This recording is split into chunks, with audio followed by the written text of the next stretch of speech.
Bem-vindos, homens e mulheres, niños e niñas. Este é o Havana Connection.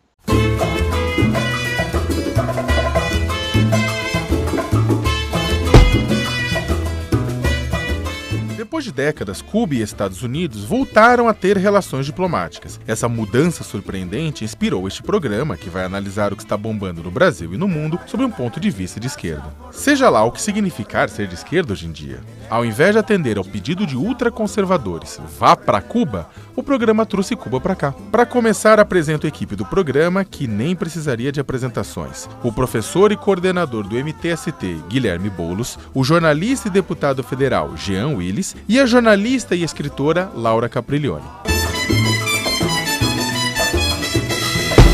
O humor que se diz politicamente incorreto insiste em tirar barato de pobres, pessoas com deficiência, homossexuais, transexuais, negros, mulheres, mas raramente critica ricos e poderosos. Esse humor é corajoso ou covarde? Tudo bem, gente? Hoje de novo temos Jean à distância, né, lá de Brasília, né? Paramentado, vestido como deputado, né? Como bom deputado que ele é. Medalhas. E temos o prazer de receber no estúdio a presença mais do que maravilhosa de Laerte, né? A cartunista que todo mundo conhece, todo mundo ama, né? Laerte, bem-vinda. Obrigado. Super obrigada, estou super feliz e honrada de estar aqui em Havana. E espero fazer bonito. Na nossa mesa de boteco. Inclusive, a primeira pergunta é já aproveitando a presença da Laerte aqui, né? Você já deve ter respondido isso várias vezes, né? Qual que é o limite? Existe limites para o humor? Eu já respondi tantas vezes que eu já bolei uma resposta artística, assim. Que é a seguinte, na verdade, é uma preocupação mesmo que eu tenho. Limite não é uma preocupação que eu não tenho. Eu não estou preocupada com os limites. Eu estou preocupada com os horizontes do humor, que eu acho que isso que se perdeu de vista. A discussão toda sobre limites, até onde pode, até onde não pode, mascara uma questão que eu acho que o humor está se comportando de uma maneira muito pobre. O humor é para abrir as cabeças. O humor devia estar junto com todas as linguagens de elaboração de ideias novas e tal e tudo. E não, ele está a serviço do preconceito, a serviço das ideias prontas, a serviço do atraso. Isso é um grande problema para mim.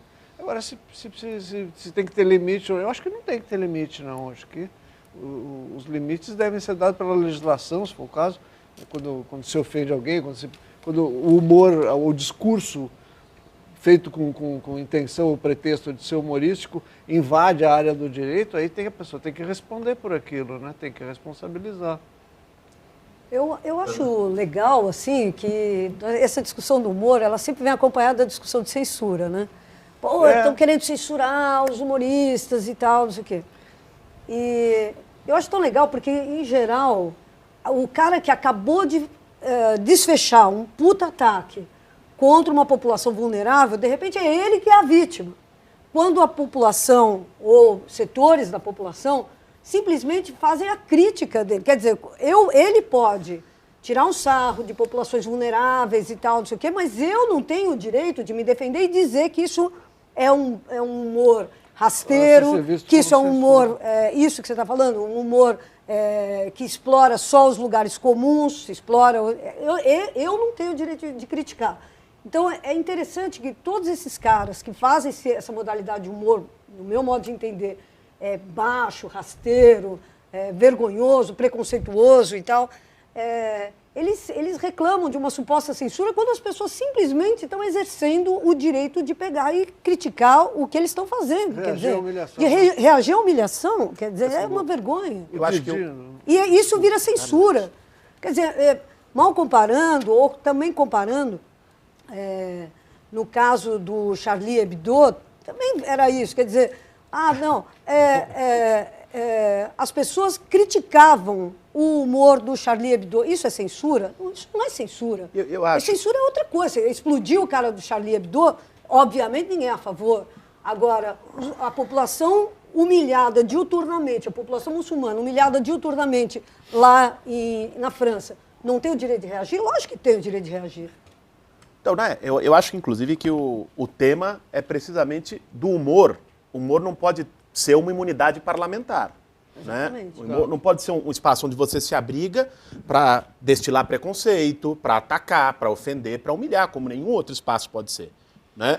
Então, eu acho que o que está em jogo aqui é um tema de horizonte, de fazer um humor, a Laerte coloca com muita propriedade, quer dizer, um humor pela ordem, um humor que vai, inclusive, reproduzir aquilo que a sociedade tem de pior, tem de mais atrasado, ou um humor que vai abrir possibilidades, abrir horizontes. Quer dizer, é muito fácil, o Sakamoto apresentou aqui, jogar pedra na Geni. Difícil é jogar pedra no Zé Pelim.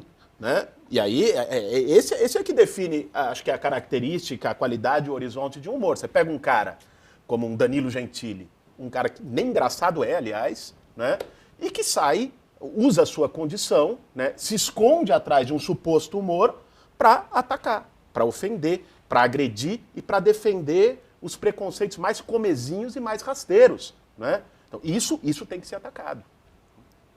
Eu acho que o humor, eu concordo com a Laerte, assim, para mim o problema do humor não é de limites, mas de horizontes. Eu adorei essa frase.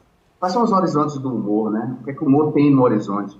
Eu acho que os limites são os limites legais impostos pela lei. Se o humor está se prestando à difamação, a ofender a dignidade humana, há os recursos aí legais para pôr limite a esse humor, mas em geral eu sou contra a colocar limite no humor. Eu não me incomodo com as piadas imbecis, eu não me incomodo com as pessoas sem talentos que acham que sem talento, os maus palhaços que viraram palhaços do mal.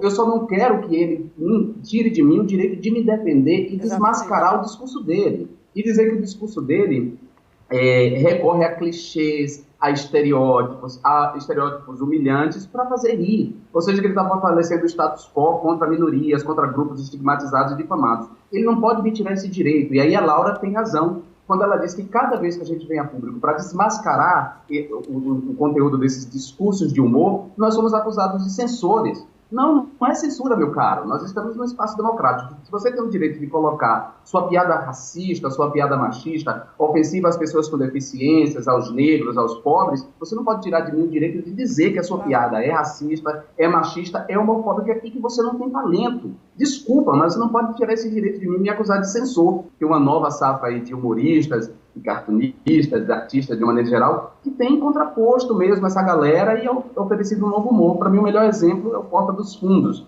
que produz um humor inteligente, às vezes que demanda até um repertório que as pessoas não têm e por isso atacam a turma do Porta dos Fundos. Mas eu gosto bastante do humor deles. Desde a redemocratização, nunca os ultraconservadores se sentiram tão à vontade para dizer o que pensam em praça pública, mesmo que isso machuque alguém. Mas, ao mesmo tempo, temos mais direitos hoje do que há 30 anos, no fim da ditadura. Vivemos tempos libertários ou conservadores no que diz respeito aos costumes. Antes de começar, eu queria fazer só um comentário.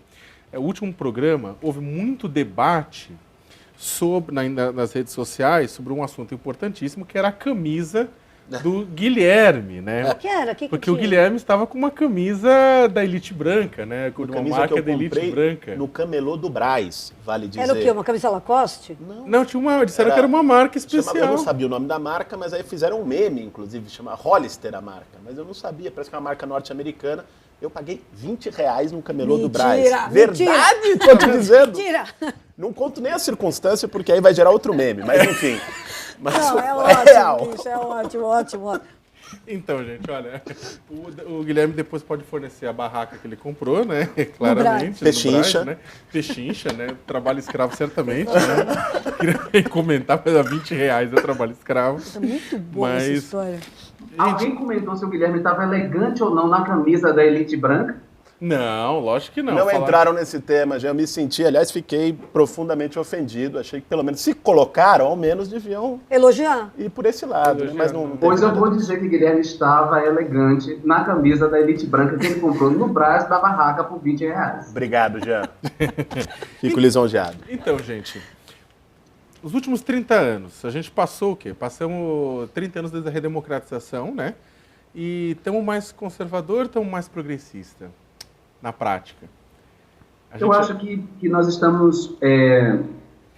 Não é que estamos mais conservadores, eu acho que houve uma série de episódios, de de episódios históricos que fizeram emergir, que deram voz a pessoas conservadoras, né?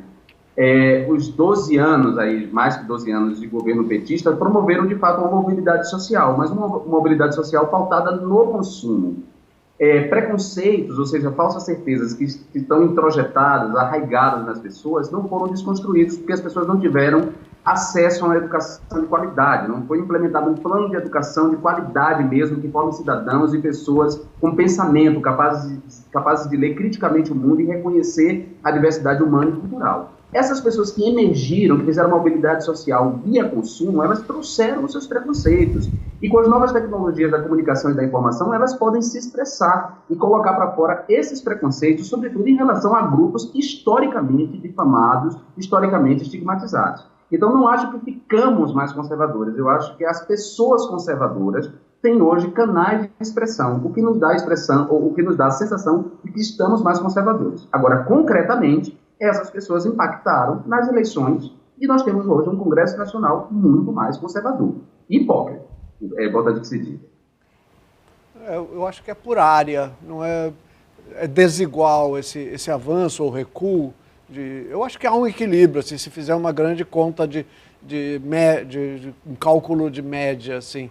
Mas isso a média não dá conta da realidade. Por exemplo, populações amazônicas, populações de indígenas, estão mais ou menos no mesmo ponto que estavam. Quer dizer, se não houve recuo até, se não houve perda de território.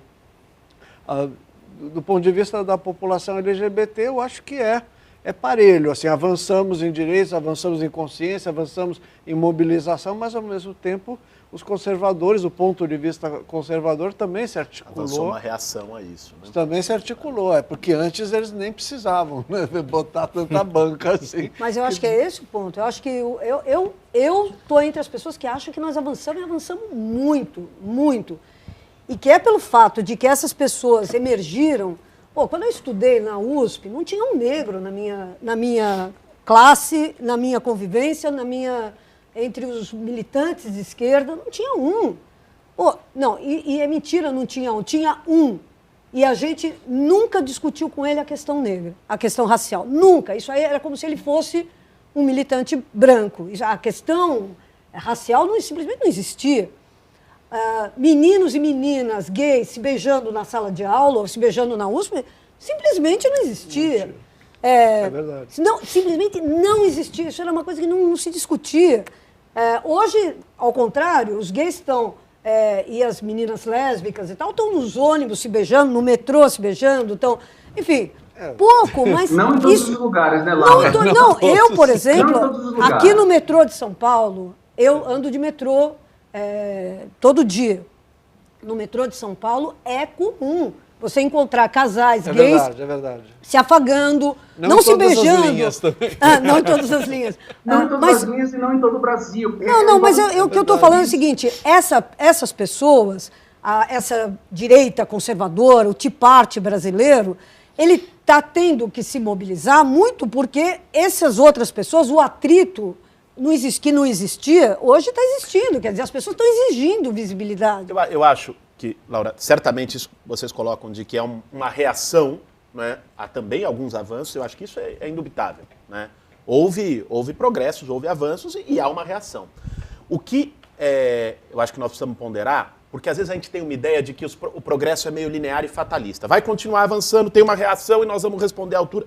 Por vezes, a reação pode anular e aniquilar conquistas de décadas, né? Exatamente. Quer dizer, ninguém imaginava, pegar um exemplo de outra ordem, mas sei lá, que na República de Weimar, que logo depois acreditava-se que estava havendo um avanço democrático na Alemanha. Pouco depois, estoura o nazismo, né? Então, também a força que vem, essa ofensiva conservadora, que é uma reação sem dúvida nenhuma, mas que às vezes é uma reação completamente desproporcional, que chega ao limite de não fazer o que se fazia antes, né? E mais declarada, mais sem vergonha, né? Isso pode levar a retrocessos, que nós temos conjunturas e momentos em que não é um negócio linear, é em zigue-zague, e nós podemos ter um novo momento de retrocesso. Eu penso que os intelectuais, né, põe aspas aí dos intelectuais, dessa direita fascista, os políticos que representam ela, vem surfando na onda de um conservadorismo que está impregnado nessas pessoas. Como eu disse para vocês, esses valores estão nas pessoas. As pessoas elas não conviveram com pessoas homossexuais, elas não tiveram contato com representações da homossexualidade positiva, elas não tiveram contato com representações da negritude que sejam positivas, que mostrem o negro noutra situação que não seja de bandido, a de empregado doméstico, enfim. As pessoas têm preconceitos, esses preconceitos não foram desconstruídos. E esses políticos fascistas, esses intelectuais fascistas, surfam nesses preconceitos. Desse contingente da população que emergiu via consumo e que agora se expressa. Estamos vendo o caso aí, por exemplo, agora da televisão, da Globo, que sempre, de alguma maneira, entubou assim, a sua programação teledramatúrgica sem muitos problemas e que agora vem enfrentando problemas, porque as pessoas não querem ver aquela representação. Quer dizer, a TV não está conseguindo cumprir sequer o seu papel de educadora informal, ou seja, levar um conhecimento que a pessoa não tem, porque a pessoa resiste a esse conhecimento. Nesse sentido, o Guilherme tem razão, ao dizer que a gente não pode pensar na linearidade desse processo, porque a reação pode ser pior, né? Pode ser um retrocesso. Laerte, quando você faz as tiras, por exemplo, da Muchacha, ou você faz as tiras que acabam fazendo esse questionamento da identidade, de questão de gênero, você tem sentido um aumento na quantidade de virulência contra a sua produção? Ou... Mais ou menos. Na questão LGBT, muito menos. A questão LGBT tem provocado mais adesões do que qualquer outra coisa. Agora, quando eu mexo com política, é que o pessoal estrila.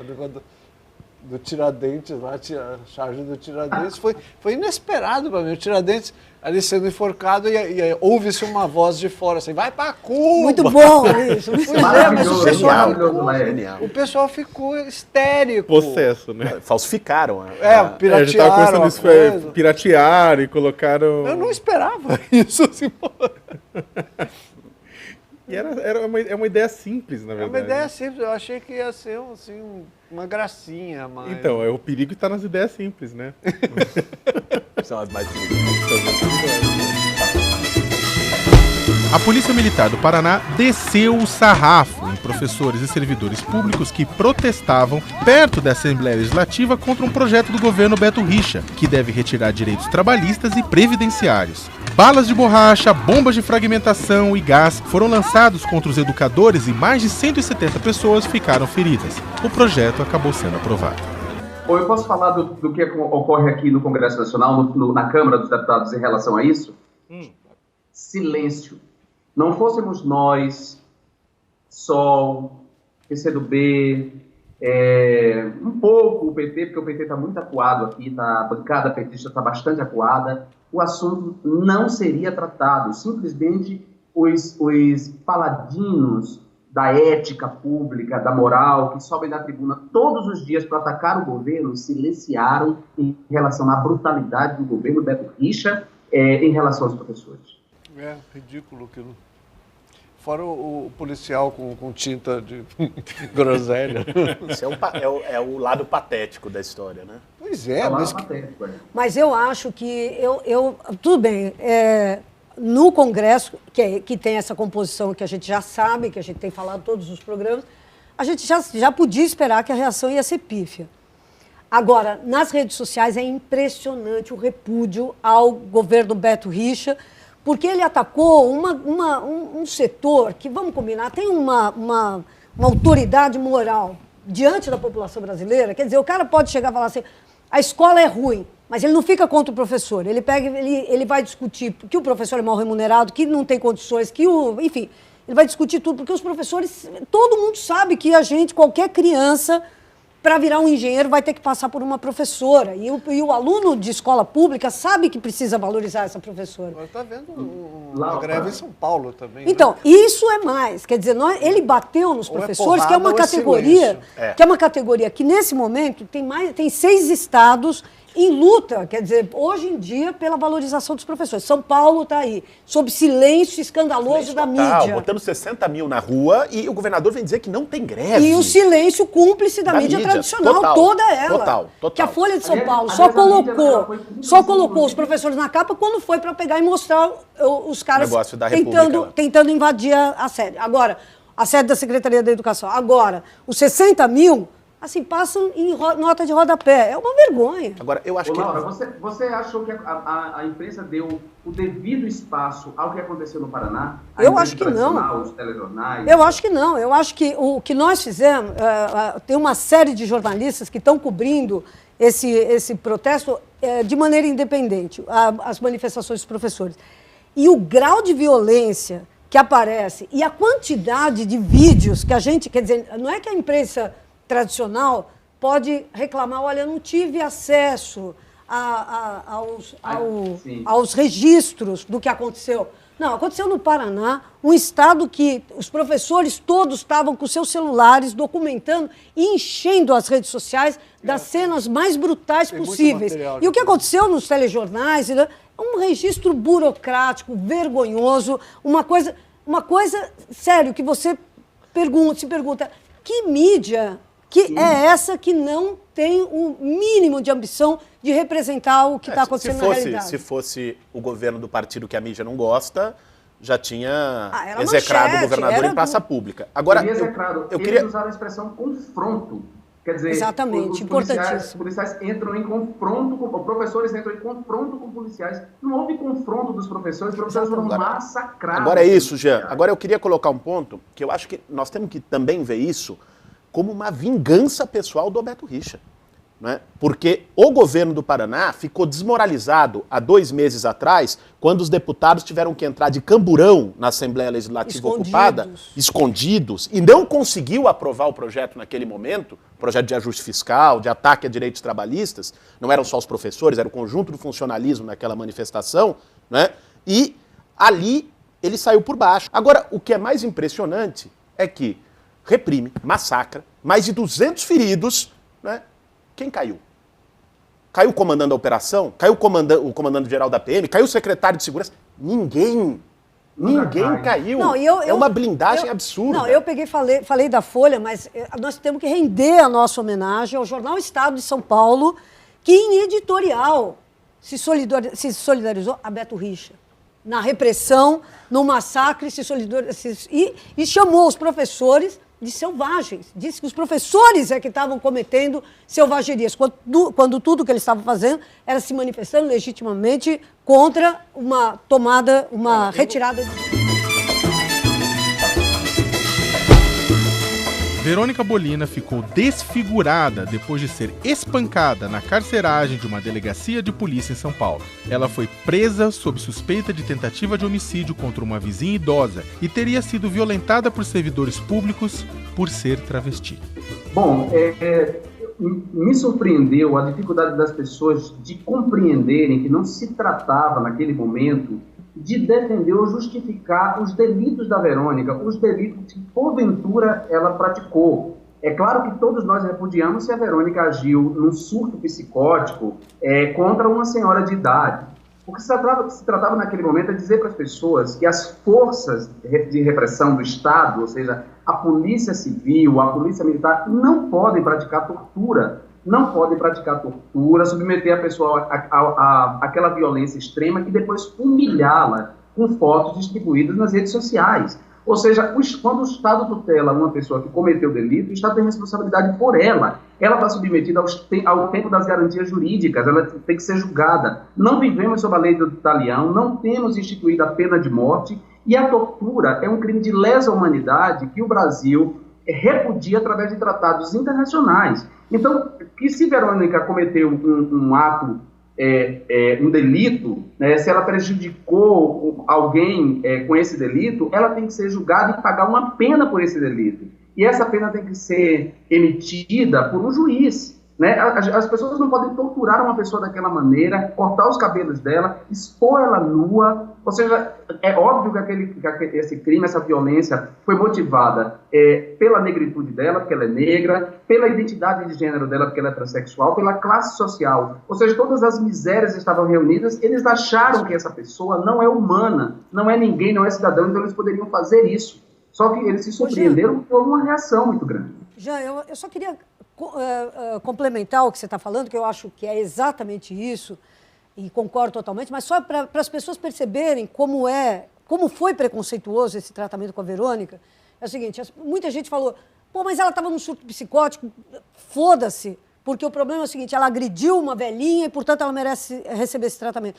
Só queria lembrar o seguinte, o filho do cineasta, do diretor, Eduardo Coutinho, é um menino branco, é um menino heterossexual, Bom, esse menino teve um surto psicótico, matou o pai e quase matou a mãe. E qual foi o tratamento que a polícia deu a ele e que não foi contestado por ninguém? Ninguém falou que a polícia passou a mão na cabeça do menino. Ninguém criticou a polícia nesse caso. O menino o rapaz, depois desse crime bárbaro que ele cometeu, sem consciência do que estava fazendo, ele foi acolhido por uma unidade de saúde, foi levado até uma instituição de saúde e ali ele está internado até hoje para, enfim, resolver o problema, o problema médico dele. Então, por que no caso da Verônica, num surto psicótico, ela merece um tratamento como esse? Ela foi estuprada por um cabo de vassoura dentro da cadeia. Quer dizer, é isso que é a justiça para nós? Essa que é a questão. Nos anos 80, o Brizola, no Rio de Janeiro, começou a introduzir a ideia de direitos humanos para a população carcerária, para familiares de população carcerária, e até hoje isso não pegou. As pessoas são tratadas segundo sua classe social, são tratadas... Tem um tratamento completamente discricionário. Assim. Claro. Não, e nós acho que temos que colocar duas coisas. Primeiro, ainda que não fosse um surto psicótico, Laura, porque isso, enfim, tudo indica que foi, é isso que estava posto. Mas ainda que não fosse, e que ela tivesse feito essas agressões em sua consciência, isso não é justificável, né? Evidentemente não é. Mas da mesma forma, isso não pode servir para justificar a violência absurda que sofreu aos olhos vistos. As fotos foram distribuídas. Pela polícia. Né? Claro, quem iria distribuir? Polícia. As fotos foram tiradas ali. Para humilhá-la. E é importante ressaltar, Guilherme. Foi um gesto assim, de uma humilhação feita pelo Estado, protagonizada pelo Estado brasileiro, né? Pela Polícia Civil do Estado de São Paulo. Né? Que isso, alguém querer justificar isso é algo impensado, é algo inaceitável. E isso não é um fato isolado. As pessoas estão justificando, Guilherme. E, além disso, o próprio órgão do Estado de São Paulo, encarregado da promoção da cidadania LGBT, correu para proteger a polícia e não para proteger a vítima da polícia. Isso é que é lamentável. Trataram de imediatamente colher um áudio dessa pessoa que estava lá humilhada, espancada, exposta. Ou seja, a pessoa que era, obviamente, o elo fraco nessa correlação de forças, colher um áudio dela isentando a polícia de qualquer responsabilidade. Qual pessoa em sã consciência, depois de torturada e correndo o risco de morrer, vai dizer que a culpa foi da polícia? Eu só queria dizer que tudo tem que ser apurado, mas que eu gostaria de testemunhar aqui que a Heloísa Alves é uma pessoa da maior importância para o movimento LGBT, já há muitos anos, e que essa apuração deve levar em conta que não se trata de uma pessoa sem vínculo nenhum, que não se trata de uma pessoa oportunista ou que esteja ali a fim de auferir ganhos partidários ou coisa assim. Sim, eu quero dar um testemunho também, porque a Heloísa, eu conheço a Heloísa, eu admiro o trabalho da Heloísa muito. A Heloísa é uma parceira do movimento LGBT, a Heloísa fez muito pela comunidade LGBT, eu adoro a Heloísa e acho que a Heloísa tem que ser, inclusive, protegida, mas a Heloísa está costurada, ela faz parte de uma estrutura que é maior que ela e contra a qual ela não pode se opor em certos momentos. E com essa resposta nós vamos ficando por aqui. Queremos agradecer a presença da Laerte. Nos encontramos no próximo Havana Connection. Hasta luego y hasta la victoria siempre. Soy loco por ti, América. Yo voy a traer una mujer playera, que su nombre sea Martí, que su nombre sea Martí. Soy loco por ti de amores. Tenga como colores la espuma blanca de Latinoamérica y el cielo como bandera. y el cielo como van.